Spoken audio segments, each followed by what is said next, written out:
I'm Laura Lucas Magnuson, and this is The World Unpacked.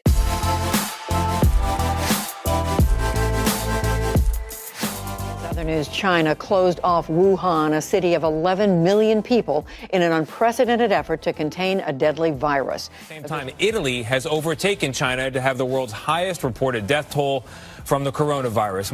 Arogya Setu is the Indian government's COVID-19 contact tracing app.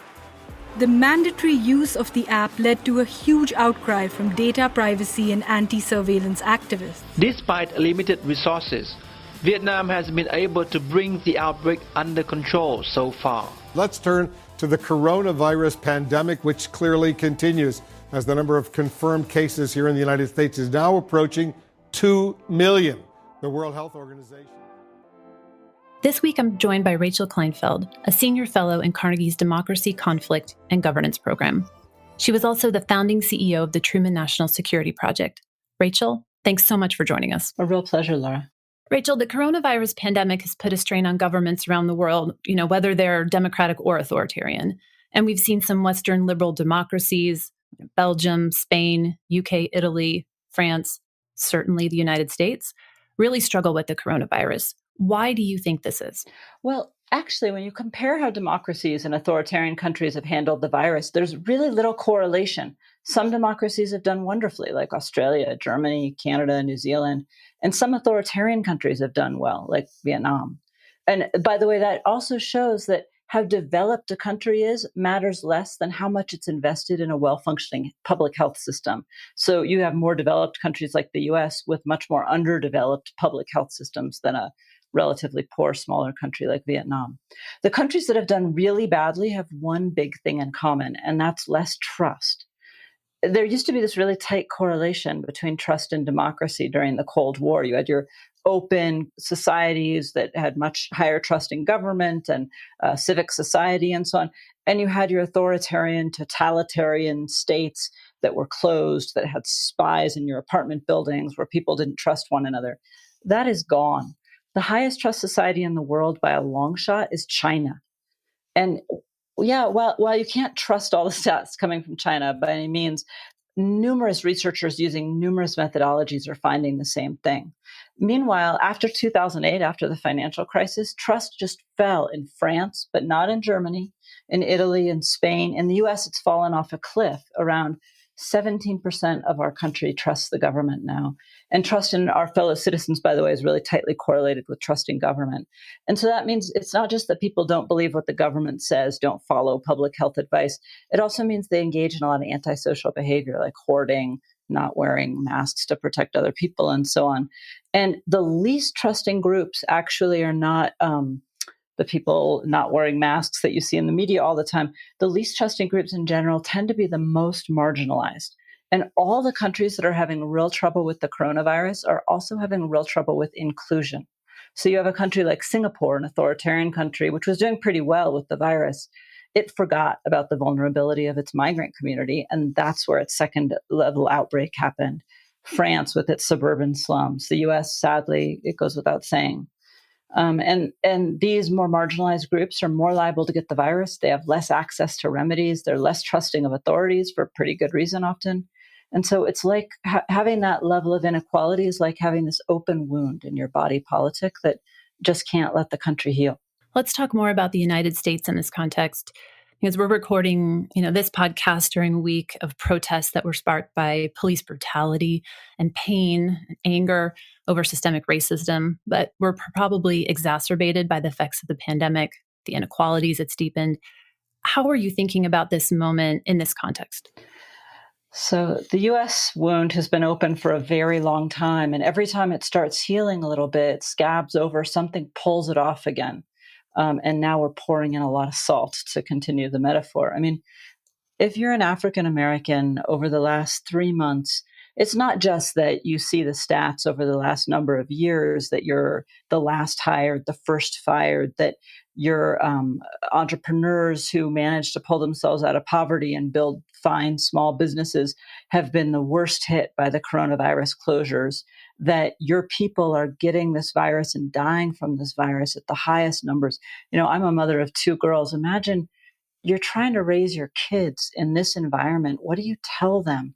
And then all of a sudden, this string of horrible racist incidents ending with a police murder.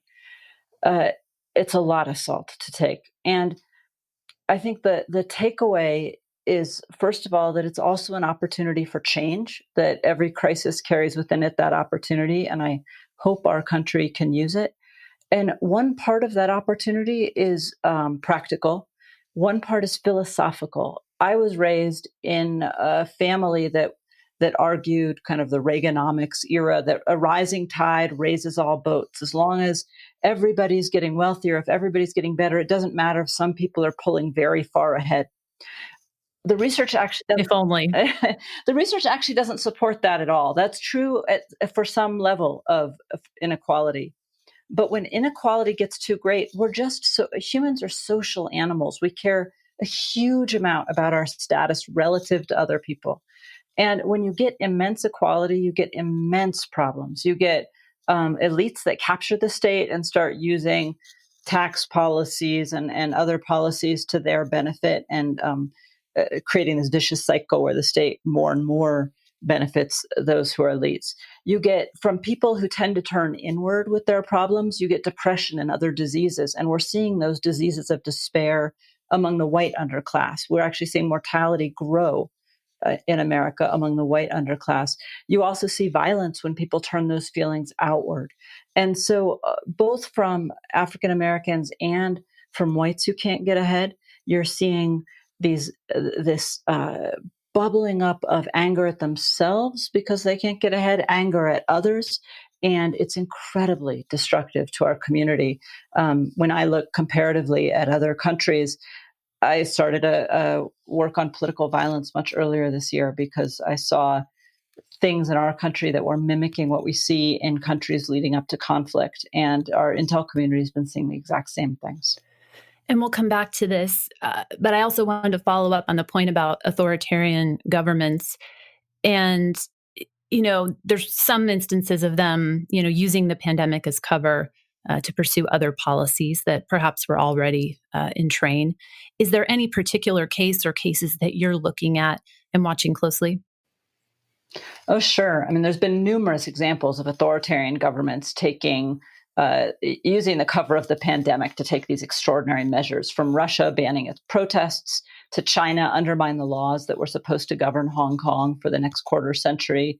When I talk about this to philanthropists and to governments who are interested in the problem of democracy, I say, you can think about it as the health effects of this pandemic are probably acute for the next year to 3 years. Hopefully within that period, we will find a vaccine. The economic effects of this pandemic might last 10 or 15, maybe even 20 years. But governance patterns, the solidifying of these authoritarian systems, that can last 50 years, that can last 100 years. And so paying a huge amount of attention to the governing effects is worthwhile. It's also, by the way, not just in authoritarian countries, it's in so-called democracies that have been losing some of their democratic qualities over the last decade, which we've been in a democratic recession. A lot of countries have been losing some of their democratic norms. Israel had an indicted prime minister, couldn't form a government after 2 tries. Now he's on top of a shared government where less than half of Israelis expect him to honor his agreement and leave when the sharing arrangement is supposed to switch. Hungary's Orban used emergency powers to end elections altogether. They've actually been downgraded from a democracy to partly free. And to answer your question about where I'm watching, I'm actually most watching India. It's the world's biggest democracy. Nearly 1 in 7 people on Earth live in India. It's more people than the entire continent of Africa, just to give you a sense of scale. Just before the pandemic, they passed these draconian laws on citizenship that stripped a good number of the Muslims in that community of their citizenship. And there were pogroms against Muslims. And now Modi, the head of India's government, his ratings are soaring. They're in the 80th to 90th percentile of approval. So paying attention to whether India is going to get away with these very significant anti-democratic moves because of its handling of the coronavirus is something worth watching. We'll be right back.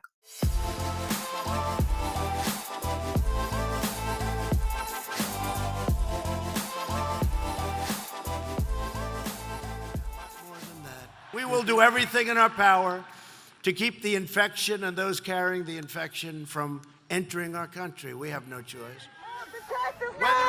In the last 2 weeks, crowds of people protesting against stay-at-home orders have popped up across the country. I was at a hospital the other night where I think there were actually a few coronavirus patients, and I shook hands with everybody.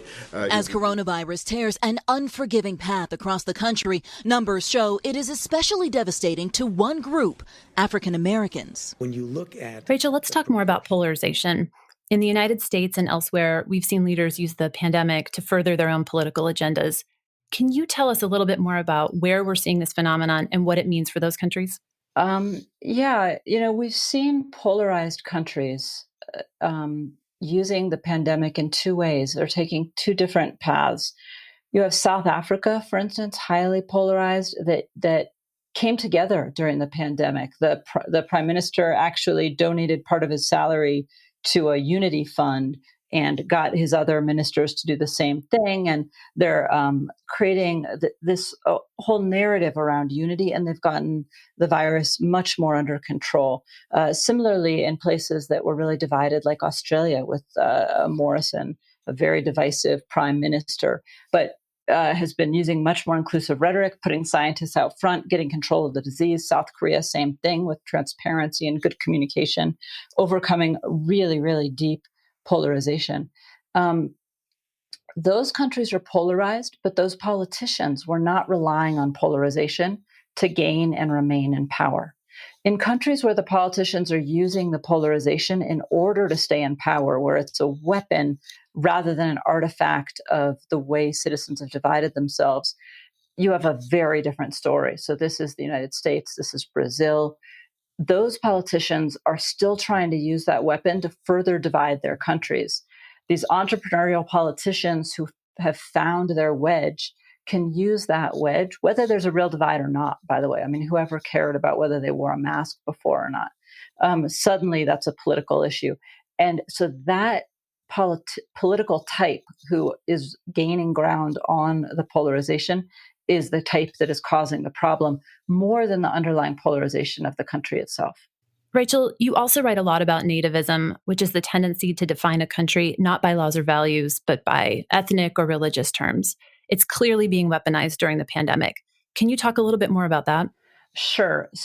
Nativism is something that's thrown around a lot, a word that's thrown around a lot without a lot of definition.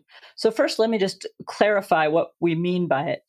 When I use nativism, it doesn't mean just a disagreement over immigration policy. I want more immigration, you want less immigration. You can disagree about things like that in any democracy. What nativism is a fundamental belief that citizenship is confined to an ethnic, religious, or racial group, and that other groups can't be full citizens. So Pew, for instance, the Pew Foundation in 2016 polled and found that about a third of Americans felt that someone had to be born in the U.S. to be a full citizen and had to be Christian. So someone like me who's Jewish, too bad, you can't be an equal member of society. Among the demographic that propelled Trump to win in the primaries, not the general election, but the primaries, 47% of that subgroup also felt that you had to be of European descent, so white. The majority of that subgroup, by the way, are not Republicans. More than half of them had also voted Democratic. So they're swing voters. And we think of swing voters as independent-minded, but all the information we have on swing voters today actually suggests that what they want is something that neither party has yet been willing to give them. It's this nativist sort of policy platform, more redistribution, usually a left-wing policy, but only for their group and less for everyone else. Trump finally gave them that, and so they've been extremely supportive. But this kind of nativism, it absolutely undermines democracy because it undermines the tenet of equality under the law. You can't have equality under the law, which means you can't have the rule of law.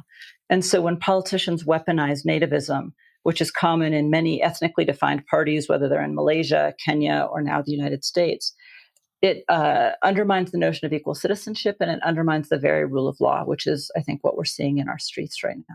Yeah, I mean, we've already mentioned the pandemic is hitting, some communities significantly harder than others. Communities that are poor, people of color who have a history of marginalization. How does this impact polarization in the United States particularly?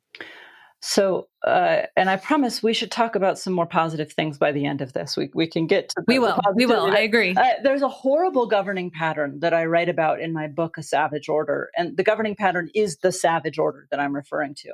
And what it is this. You have highly unequal, highly polarized democracies that really privilege some parts of their society and really marginalize others. And by marginalize, I mean very concrete things. There are fewer streetlights. There's worse public services. You can see it visually here in Santa Fe, New Mexico, where I live. Who has brown, unirrigated grass in their parks that's dry and unappealing to sit on, and who has green, lush grass? It's very clear. One area where services are most unevenly distributed is policing. So the privileged parts of town get real policing, and the more marginalized have fewer police. The police tend to be more brutal toward those citizens, and more predatory, whether it's in Brazil, where some police are running drug gangs, or Baltimore, where over 300 police have been flagged for accusations of drug trafficking to assault. These marginalized communities have much more trouble turning to the police for help in that case. It just makes sense. You're scared of, do you go to the police and they help you? Do you go to police and they brutalize you? And that's really the mark of the rule of law. Do you turn to the police or do you fear of the police? So people are both under-policed and over-policed. And what happens is two things. First, gangs and other criminals gain credibility for solving some problems. A lot of crime goes unpunished and violence rises. And here's where the polarization part comes in, because as violence rises, some portion of society says the more marginalized parts have to be included in the social contract. They need an end to the violence that's plaguing them. They need to be protected by the state rather than harmed by the state. Another part of society says lawbreakers need more law and order, double down on the current policing, go harder. And that side, that law and order side, is actually very popular. Whenever they're offered a choice in every country around the world, iron fist policies, they're known as mano dura in Latin America, that side wins electorally. And that deepens the savage order because you're just creating this vicious cycle. But let me be clear, even if the other side wins, it doesn't always help, because what you need is actually a both and rather than an either or. You need an inclusive state that gives equal justice. The marginalized are most at risk from violence. So a far left solution of avoiding policing is just as bad, or possibly not just as bad, but bad in a very different way, as the far right solution of encouraging impunity for the police. What you need is to end impunity and encourage the state to come back to these areas and these citizens, but to come back fairly. And we'll be back in just a moment to talk about where we go from here.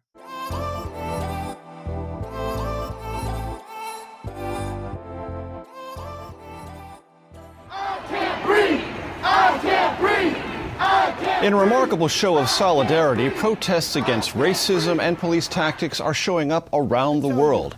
We will march as a department with everybody in this community. I will march until I can't stand no more. Our commitment is to end our city's toxic relationship with the Minneapolis Police Department, to end policing as we know it, and to recreate systems of public safety that actually keep us safe. No justice, no peace. No justice, no peace. No justice, no peace. No justice, no peace. So, Rachel, as we were just saying, we've outlined many, many problems, but let's turn to what's next. I've been particularly struck by the differences between state, local, federal responses to the recent crises, not just coronavirus, but the protests themselves that we've seen over the last week. Some mayors, other local authorities, police chiefs, seem to be able to build trust at their level. So that's positive. How can we leverage some of this local success to achieve progress at the national level?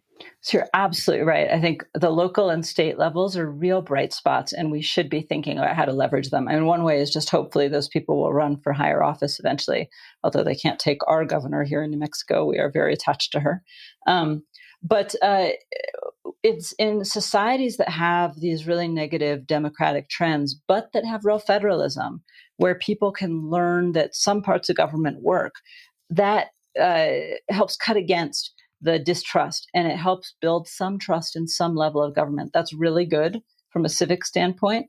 It also means that leaders and politicians can learn on the job. They can learn how to be better leaders and politicians. I'm a big believer in politicians, by the way. I think the rhetoric against politicians is basically anti-democratic. You can't have a democracy without someone running for office. You want good people to run for office, you have to stop slagging politicians all the time. And so having politicians that people say, whether it's Hogan in Maryland, a Republican in a traditionally Democratic district who's getting a lot of approval, or Bashir in Kentucky, a Democrat in a traditionally more Republican or more white-collar Democrat area who's doing quite well and getting a lot of approval. It's helping people bridge differences. It's helping people overcome polarized divides, and it's letting them see that government can work. Those are all incredibly healthy trends. And so even though it doesn't seem like a bright moment, there are pockets of hope. Where else can we go from here?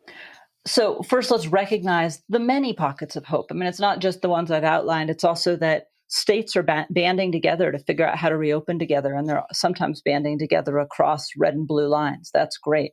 Despite the problems at the national level, some states are actually healing their people and have really controlled the coronavirus. That's great. Despite the provocateurs in these protests that are causing the media to focus all their reports on violence.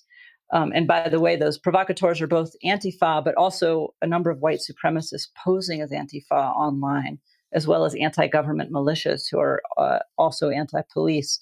So they're coming from both sides. Despite those provocateurs, a lot of people of all races are mobilizing for a more inclusive society and looking at issues like qualified immunity for police that can cut into impunity. That's great that those issues are on the agenda.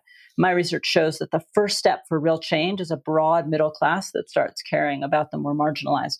The coronavirus, for all of its devastation to the marginalized, is also really highlighting the inequalities and the ways that our futures are linked. So a lot is good. Second, it's possible to depolarize societies.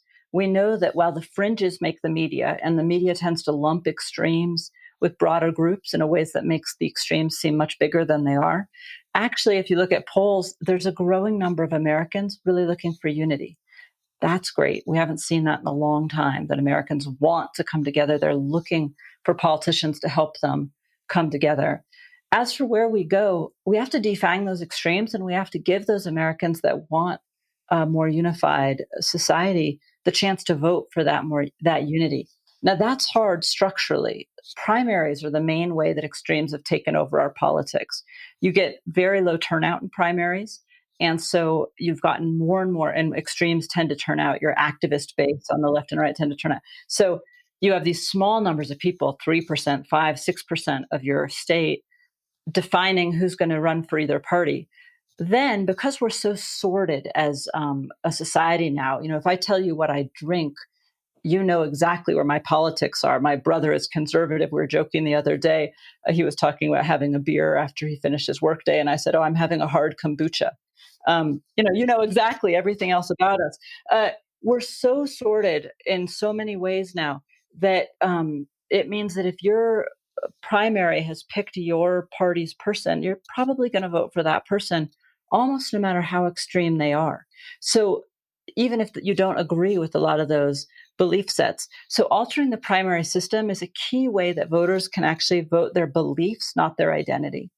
And in my mind, ranked choice voting is the best solution. We have it here in Santa Fe. Maine just voted for it. A number of cities have identified it. And really the absolute best solution is one that Michael Porter of Harvard and Catherine Gell have come up with. It's having a nonpartisan primary, which Democrats and Republicans can both run in.